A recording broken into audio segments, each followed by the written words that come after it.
Hey, what's up, turtles? It's Krik here with Black Owl Outdoors, and today I'm going to be doing a video on the Tops Wilderness Guide 4.0 knife.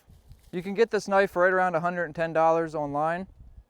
Some of the specs of this knife are overall length 8 3/4 inches, blade length 4 1/4.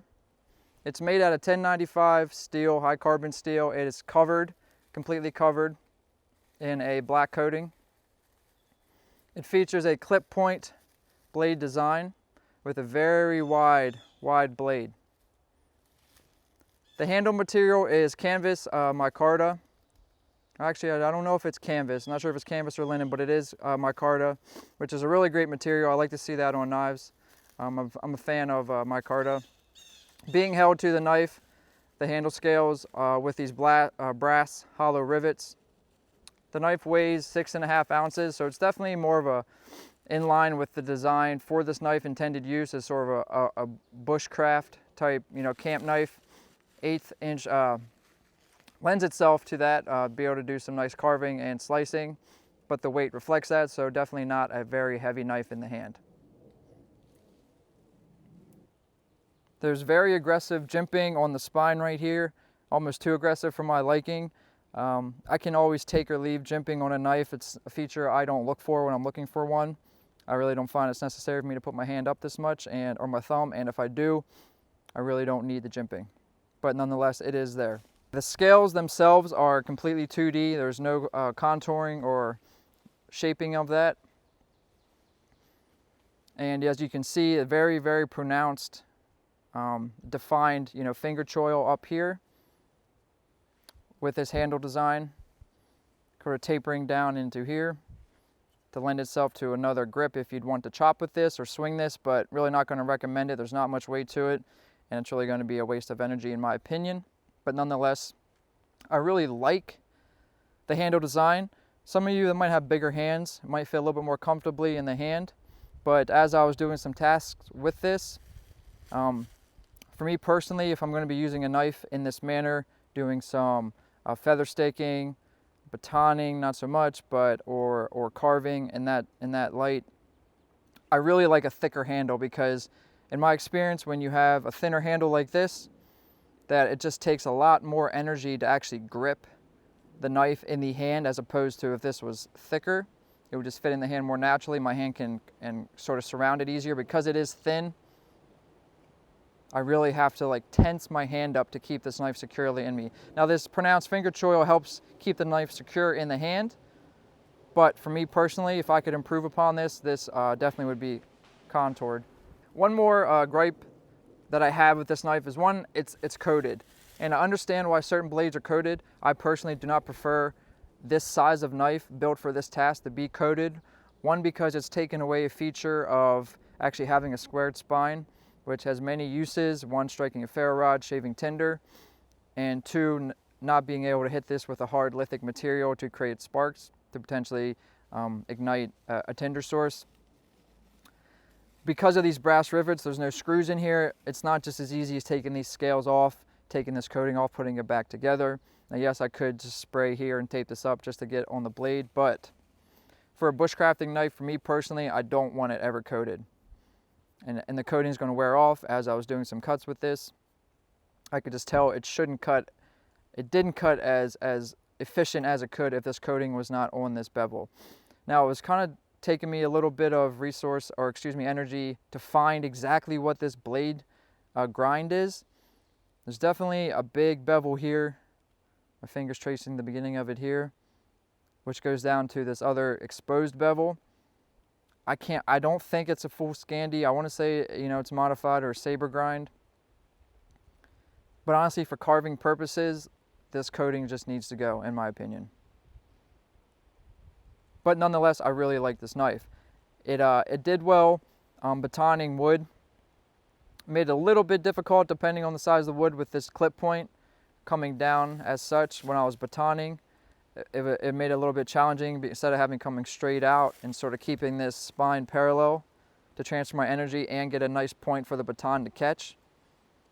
Because this clip point comes down, it was a little bit challenging. And now granted, I was going through birch and I hit a knot, and birch is one of the hardwoods I'll test the knife with, just to, you know, sort of keep a constant as I use and test knives.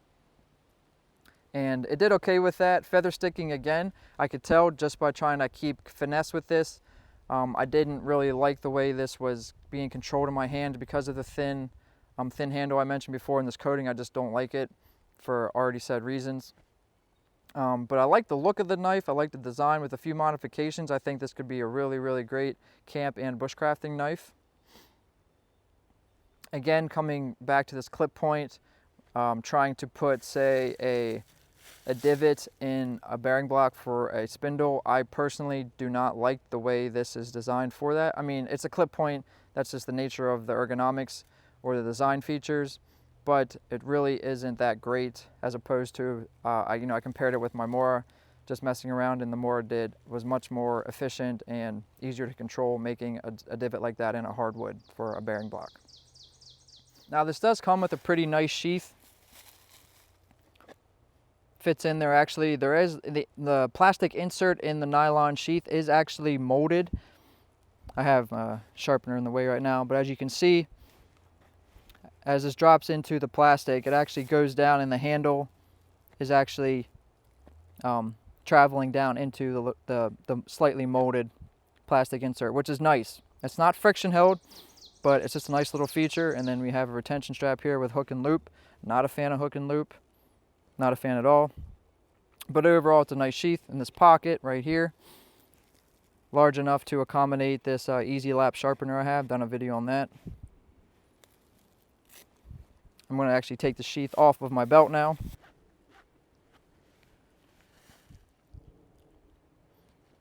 The sheath is MOLLE compatible, and it also can accommodate a thinner belt if you choose to wear the Scout style on the swell of your back. Could also be accomplished with these webbing straps. And also there's one more feature of the sheath which is pretty cool. Before I actually touch that, the belt loop is a fixed belt loop. Definitely wide enough to accommodate more of a utility belt, duty belt. But this feature right here, this hook and loop, is actually